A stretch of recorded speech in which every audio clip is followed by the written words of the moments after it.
हमारी ऐसा रिवायत के मुताबिक तिलावत कलाम पाक से आज इस नसीब का बाकायदा आगाज हुआ। जैसा कि अखबारात के जरिए से, सोशल मीडिया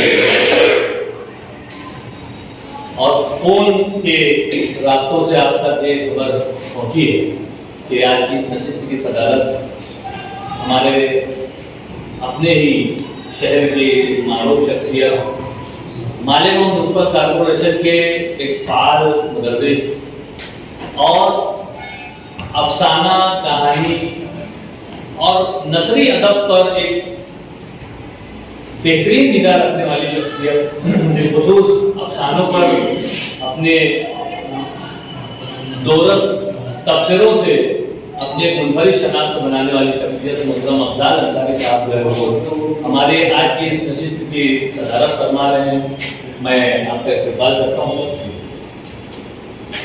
और आपसे इजाज़त तलब करता हूँ कि नशिस्त की कार्रवाई को मज़ीद आगे की तरफ ले जाने की इजाज़त हमारा करना है। शुक्रिया सर। आइए एक मुख्तसर सा तारुफ हमारे स्टेट की रौनक को दोबारा करने वाली शख्सियत, हालांकि बिल्कुल भी तारुफ की मोहताज शख्सियत नहीं है, हमारे सदर मोहतरम अदारे नसरी अदब के अतीक शाबान साहब हैं, उनके बाद में नायब सदर डॉक्टर इकबाल बल्की साहब हैं और हमारे आज की नशिस्त के सदर के बाएं जाने क्योंकि यहाँ पर तलबा भी आए हुए हैं और तलबा को में मुझे बतलाना है, दिखाना है कि देखिए ये वो शख्सियात हैं जो हमारे अपने शहर की एक नुमाइंदा शख्सियात है, और न सिर्फ नुमाइंदा शख्सियात बल्कि इन्होंने अपनी पूरी उम्र में, अभी भी जो उम्र इनकी गुजर रही है, ये अपने काम में, अपने काज में, अपने मकसद में हमदम गोश है। और अल्हम्दुलिल्लाह बड़ी सुरत के साथ, बड़ी फुर्ती के साथ, बड़े ऐसा अंदाज से जो है ये अपने काम को, अपने मकासिद हसना को जो है वो आगे की तरफ दवा किए हुए हैं, और हम जैसे नौजवानों की सरपरस्ती, रहनुमाई और सरबराही कर रहे हैं। ये इससे बड़ी बात हो ही नहीं सकती। मैं आप तमाम का शुक्रिया अदा करता हूँ। नस्री अदब में हाजरीन की जानिब से, नस्री अदब के सदर अराकीन की जानिब से आप तमाम का इस्तेक़बाल करता हूँ। और यहाँ पर मैं चाहूँगा कि हमारे जो आज के कलामदारान हैं, मैं उनका भी मुख्तसर सा तारुफ पेश करता चलूँ कि मोहतरम अब्दुल मजीद मास्टर साहब आप तमाम वाकिफ हैं,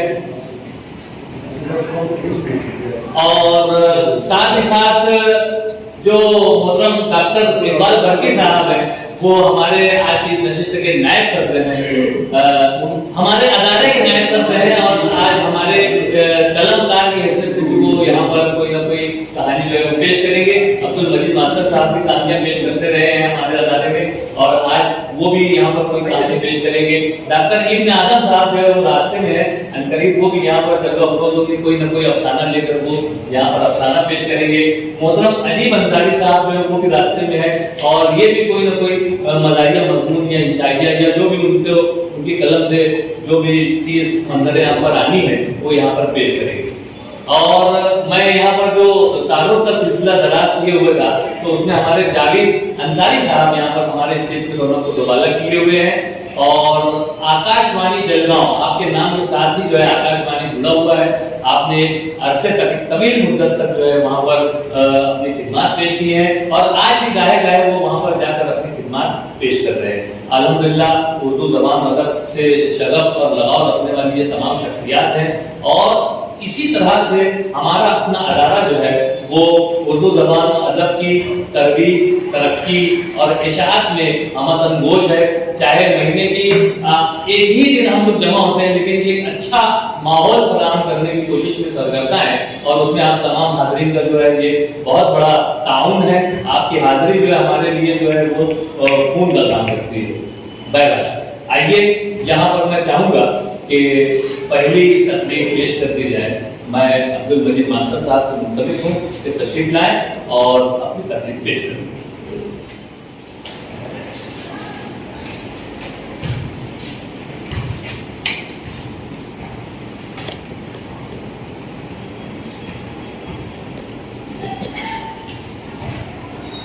कहानी का उन्वान है जादू करने की शरारत। कोरसान की सल्तनत का शहजादा जरगुल एक बेवकूफ लड़का था। उसके बदले उसकी बहन नौसिया बहुत अक्लमंद लड़की थी। एक दिन वो बादशाह से कहने लगे, अब्बा हुजूर, अपना जरगुल इतना सादा क्यों है? ऐसा ही रहा तो ये आगे चलकर सल्तनत का कारोबार कैसे संभालेगा?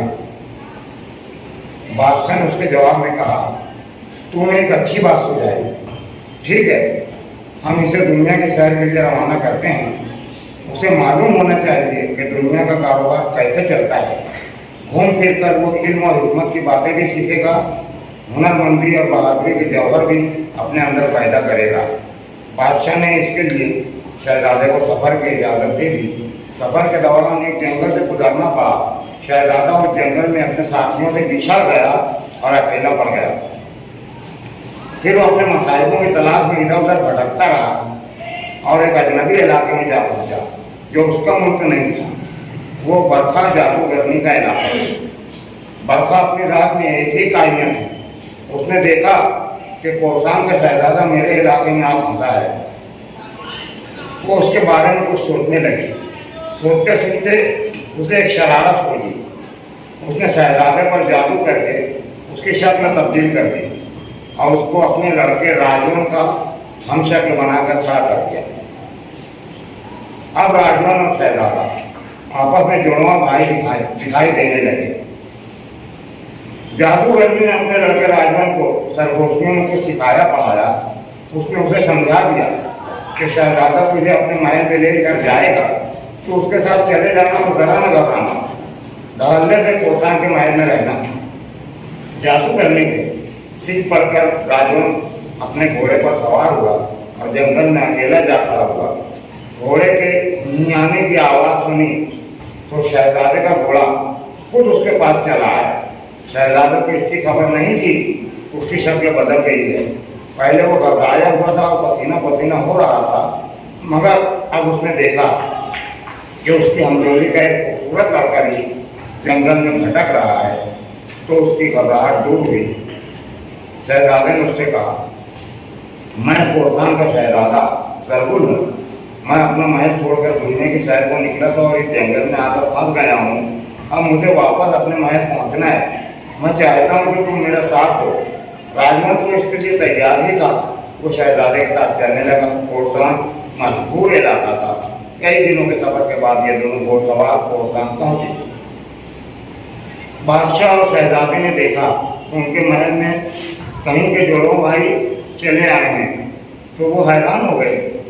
इससे ज्यादा हैरत उस वक्त हुई जब शहजादा दौड़कर अपने बाप के पास गया और माजरत के साथ कहने लगा, अब्बा हुजूर, हम दुनिया देखने के लिए निकले थे, मगर फिर हम भटक कर अपने साथियों से दूर हो गए। गुम्बी, सोहराब, सिमरान सब के सब न जाने कहाँ गुम हो गए और हम इस गरीब के देश में पहुँच गए। फिर इस लड़के ने हमारा साथ दिया और हमें वापस अपनी जगह पहुँचा दिया है। शहजादा उस दूसरे लड़के की शक्ल में तो था, मगर वो शहजादे की तरह ही बातें कर रहा था।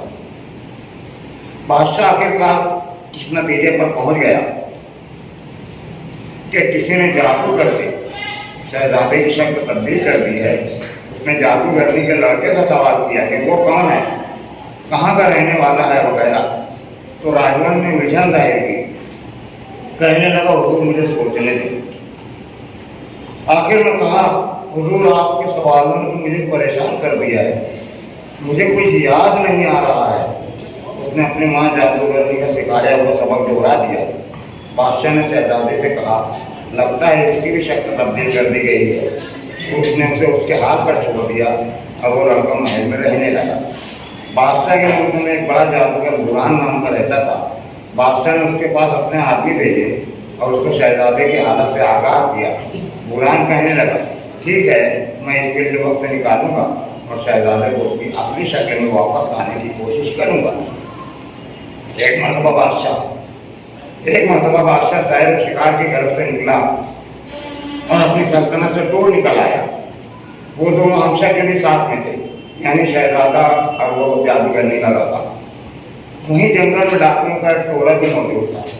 एक डाकू ने इन दोनों लड़कों को देख लिया था कि बड़े खूबसूरत जुड़वा भाई हैं, बिल्कुल शहजादों की तरह दिखाई देते हैं।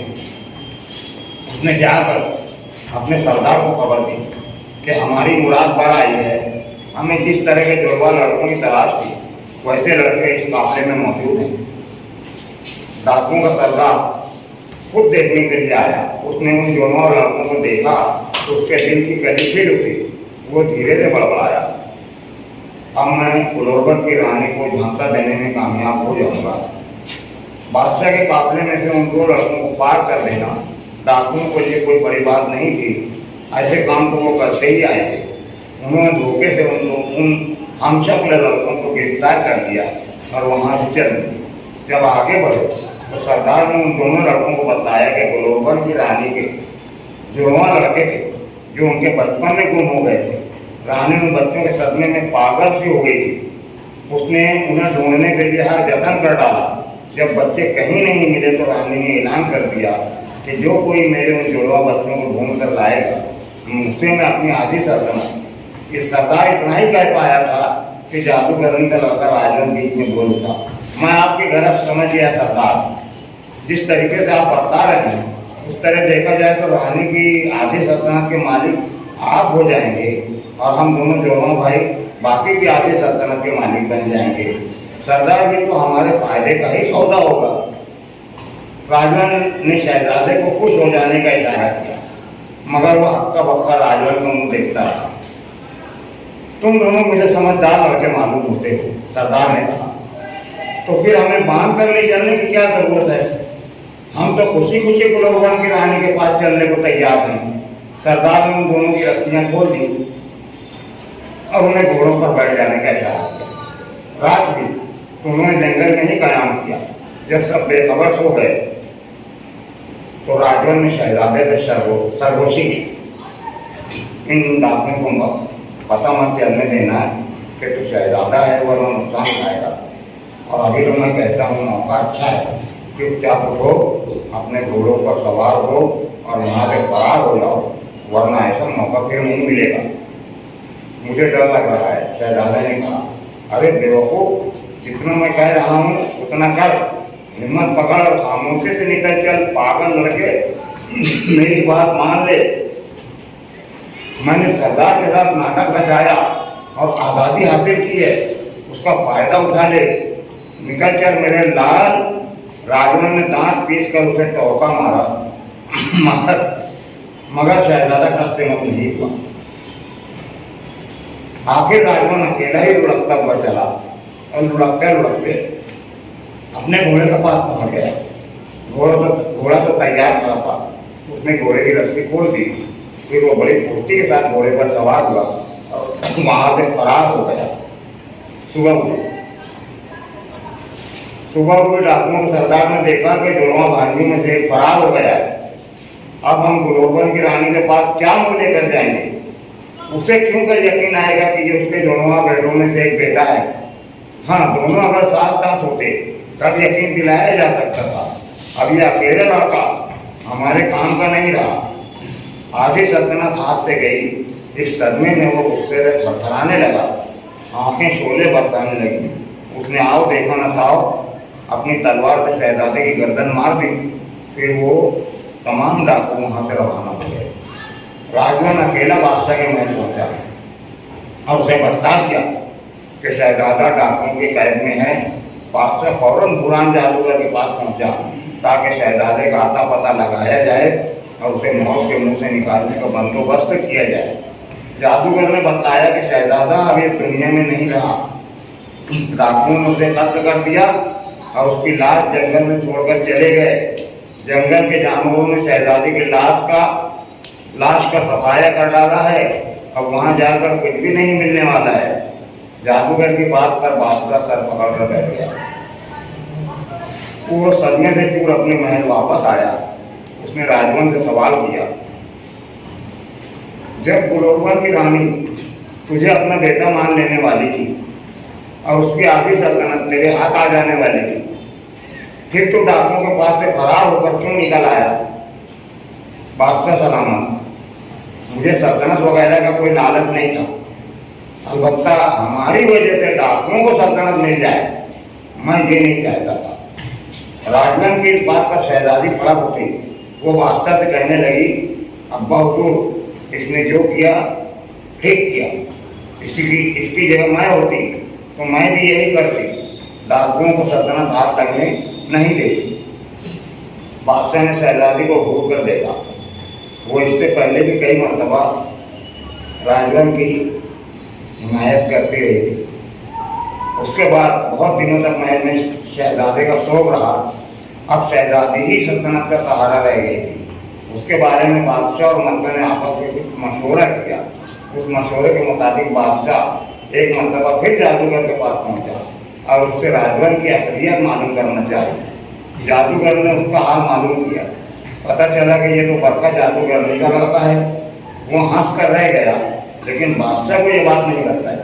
फकत इतना कहा कि उसकी शक्ल सूरत असली है, जादुई नहीं है। फिर बादशाह ने राजवन के साथ अपनी बेटी की शादी कर दी और तख्तदार बेटी और दामाद के हवाले कर दिया। जादूगरनी भी देर बदल कर कोसान चली आई। वो आकर महल में रहने लगी। राजवन ने किसी को ये बात नहीं बताई कि वो जादूगरनी का बेटा है। अब्दुल मजीद मास्टर साहब अपनी कहानी पेश कर रहे थे। इस पर जो साहबान भी तबसरा करना चाहे नहीं जाते। क्या अनुमान था? जादूगरनी की शरारत, इस उन्वान से अपनी कहानी पेश कर रहे थे अब्दुल मजीद मास्टर साहब। पर जो साहबान भी तबसरा करना चाहें। कहानी में जो नाम है वो हस्बे आदत वही है, नाम है इतना समझ में आता है क्या वो नहीं समझ में आता। दूसरी चीज़ कि ऐसा महसूस हो रहा है कि कलमकार जो है वो जादू की तबलीग कर रहे हैं, जादू सीख करके या जादू के ज़रिए से चेहरा बदल करके लोगों को धोखा दे करके झूठ बोल करके सल्तनत जैसी चीज़ को पर कब्जा किया जा सकता है। जैसा कि वो जादूगरनी ने अपने लड़के का भेष तब्दील किया, उसको शहजादे का शक्ल बनाया और बादशाह जो है वो धोखा खा गया और उसको अपनी बेटी जो है रिया दी, उसके साथ में उसको अपना दामाद बना लिया और जादूगरनी भी आकर के रहने लगी।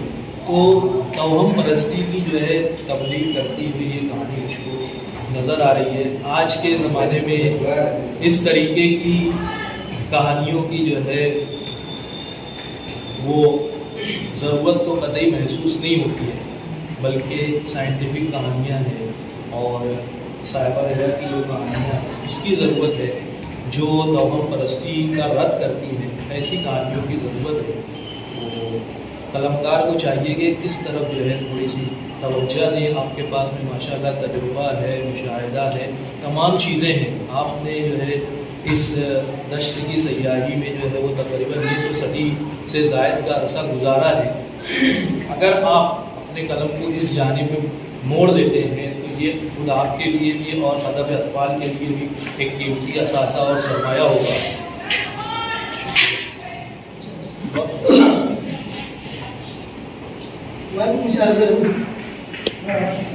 है ना, इजाज़त है। देखो, हर कहानी में जो हम लिखते हैं तो उसमें एक मुस्बत पहलू होता है। इन्होंने जो हिसाब से कहानी बुनी है, इन्हें बुराई को हावी कर दिया है, जिता दिया जिसको, है ना। वो जादूगरनी जो रहती है वो इन्हें अपने मकसद में कामयाब हो जाए, जबकि तकरीबन मैं समझता हूँ ज़्यादातर बहुत ही कम ऐसी कहानियाँ होती हैं। ज़्यादातर कहानी ये रहती है कि बुरे का बुरा अंजाम, है ना। दूसरी बात, इन्होंने बहुत सफाकी से एक शहजादे को कत्ल कर दिया, तो राइटर जरा सा उस पर बहुत वो करता है, एकदम मुझे कोई बात ही नहीं है, शहजादे को कत्ल कर दिया और जो हो गया, तो जरा इस पर ध्यान रखना चाहिए। बस नहीं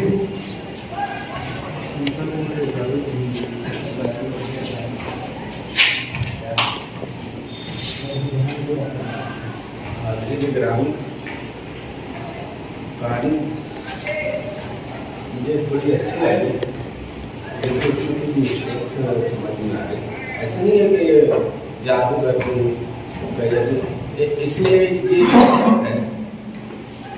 कि अगर पहले तो जो दूसरा जादूगर वो ये बताता है कि ये शक्ल असली है, अब वो क्या शरारत की है मुझे अनुमान अलग ही लगा कहानी से हटकर। और दूसरी बात ये कि वो एक जगह लिखा है कि वो शहजादी भड़कती है, तो उसको भड़कना नहीं लिखना चाहिए था, भड़कती है। हाँ, तो शहजादी ये इसकी बात सुनकर भड़क गई। हाँ, तो ऐसा नहीं, वो उसकी तारीफ में बोलने लगी, क्योंकि वो लड़के की तारीफ में बोलती है कि अगर मैं होती तो मैं भी यही करती, है ना। तो इसमें भड़कने का वो जवाब पैदा नहीं। और दूसरा ये कि वो जो शहजादा जिसका कत्ल कर दिया जाता है, शहजादे उमूमन बहादुर हुआ करते, तो वो जब जंगल में पहली मरतबा जाता है, ये जो जादू करने का लड़का है वो वहाँ पर उसको मिलता है, तो ये किस वजह से शिकार करने गया था। दुनिया की सैर करने के लिए बादशाह ने भेजा। दुनिया की सैर हाँ, दुनिया की सैर के लिए अगर अकेला गया तो ये अकेला नहीं था वो। बाबा क्या कहानी सुनते हो यार, पूरे ग्रुप के साथ का ग्रुप से बिछा गया था। हाँ, उससे वो सारे लड़के किसी से कहते हैं तुम बीच में मत बोलो, तुम बीच में मत बोलो। अब मेरी कहानी पे बोलतान लगाया जाएगा तो मैं बीच में नहीं बोलूंगा। अरे सर, वो जंगल में अकेला था। अकेला नहीं था, वो अपने दुनिया की सैर करने के लिए अपने मुखालिफों के पास गया था और उसे बिछा गया।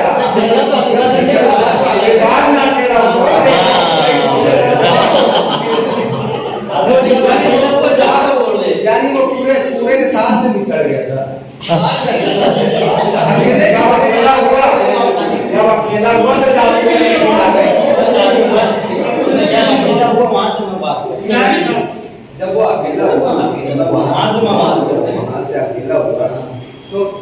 बगैर साज सामान के अकेला हो गया है ना, फिर उसको वो मिला। तो ये ऐसे मतलब वो तो मेरा कहने का असल मकसद ये है कि उसको बहादुर बताना चाहिए था एक शहजादे को, क्योंकि कोई भी हो शहजादा उसको तीर यानी सब सिखाया जाता है। तो ये इनका यानी अब क्या बोलना, मैं भी थोड़ा सा भटक गया।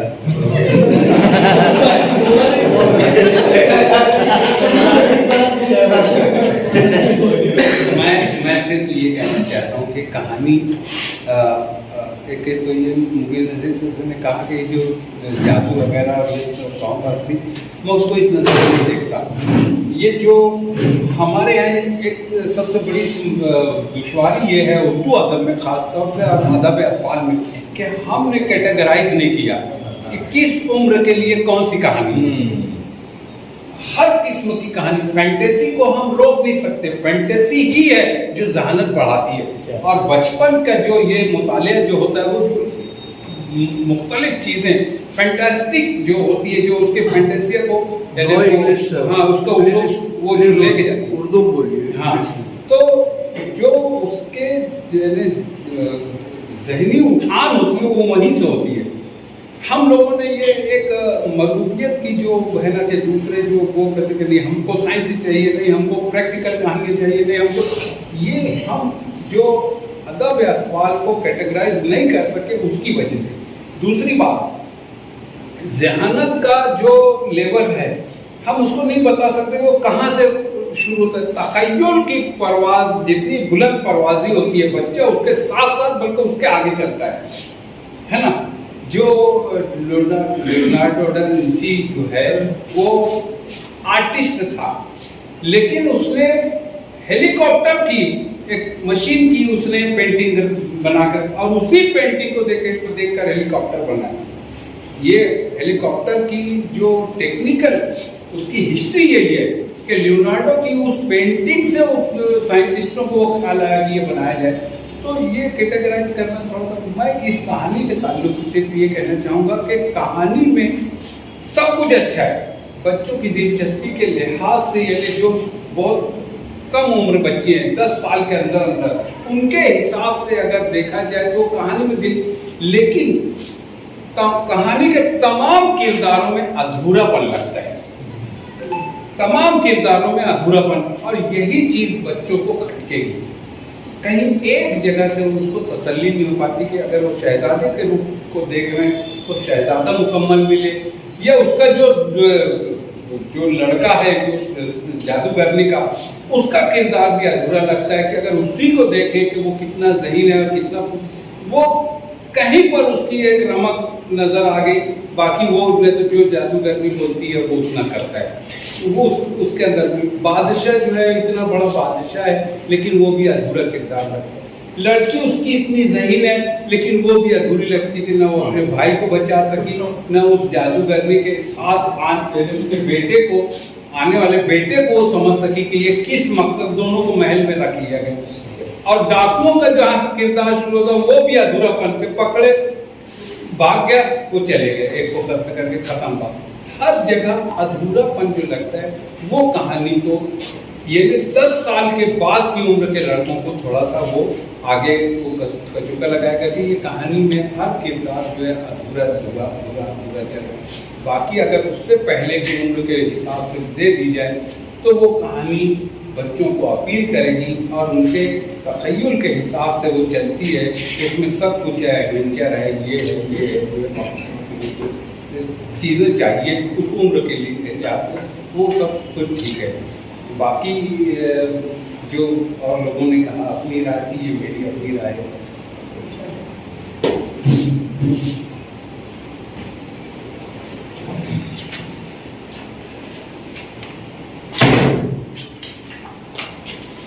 ये अच्छे खासे तबसरे हुए हमारे अब्दुल मजीद मास्टर साहब की कहानी पर।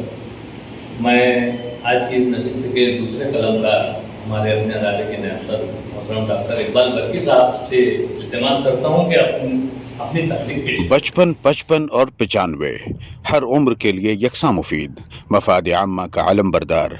ज़रूर सब्सक्राइब करें, लाइक करें, शेयर करें और बेल आइकन प्रेस करना न भूलें। Rabbani the scholar YouTube channel. Rabbani the scholar YouTube channel इल्मी, अदबी, दीनी, मिल्ली, समाजी, सकाफती, तहजीबी, फलाही, तिब्बी, फ़न्नी, माशी, तिजारती, माशरती, इंतज़ामी, इनकलाबी, तहरीकी, तहकीकी, तकनीकी, तफ्तीशी, तामीरी, तालीमी व मालूमाती यूट्यूब चैनल। ज़रूर सब्सक्राइब करें, लाइक करें, शेयर करें और बेल आइकॉन प्रेस करें। Rabbani the scholar YouTube channel.